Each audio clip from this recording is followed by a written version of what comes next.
PEGI gigit jari tak dapat kompensasi, Jenderal Polisi beri peringatan, sebut angka ratusan miliar rupiah.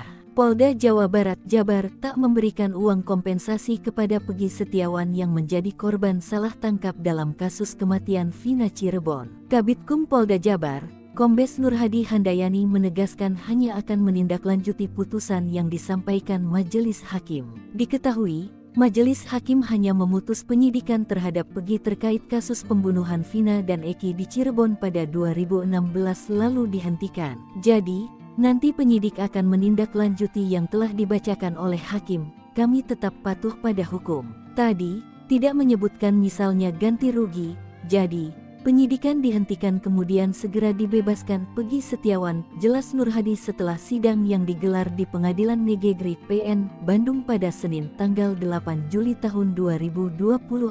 Lebih lanjut, Polda Jabar akan segera melaksanakan putusan sidang tersebut, yakni untuk membebaskan Peggy Setiawan. Nurhadi menambahkan, proses pembebasan Peggy Setiawan akan dilakukan secepatnya oleh pihak Direktorat Reserse Kriminal Umum Ditreskrimum Polda Jawa Barat. Diketahui, dalam sidang pra-peradilan, Hakim Eman Sulaiman menerima permohonan Peggy. Dengan demikian status tersangka Peggy Setiawan ini gugur setelah memenangi sidang pra-peradilan.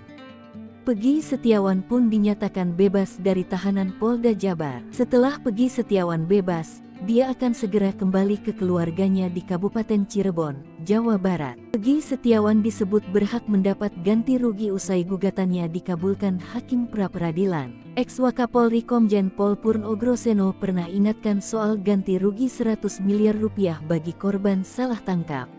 Hal itu diungkapkan Groseno bahkan sebelum pra-peradilan dilakukan. Nominalnya pun sangat fantastis, yakni 100 miliar rupiah jika terbukti Peggy Setiawan merupakan korban salah tangkap, bukan 100 juta. Cuma rehabilitasi di Indonesia ini kan maksimal 100 juta rupiah. Seharusnya kalau ada orang yang salah tangkap mungkin ganti rugi, kalau seseorang salah tangkap direhabilitasi, namanya kemudian ganti ruginya sekitar 10 miliar rupiah atau 100 miliar rupiah lah, kata Groseno pekan lalu. Senda dengan hal itu, pakar psikologi forensik Reza Indragiri mengungkapkan memang seharusnya Peggy Setiawan berhak mendapat ganti rugi. Namun, kata Reza, biasanya pihak kepolisian lebih memilih penyelesaian secara kekeluargaan.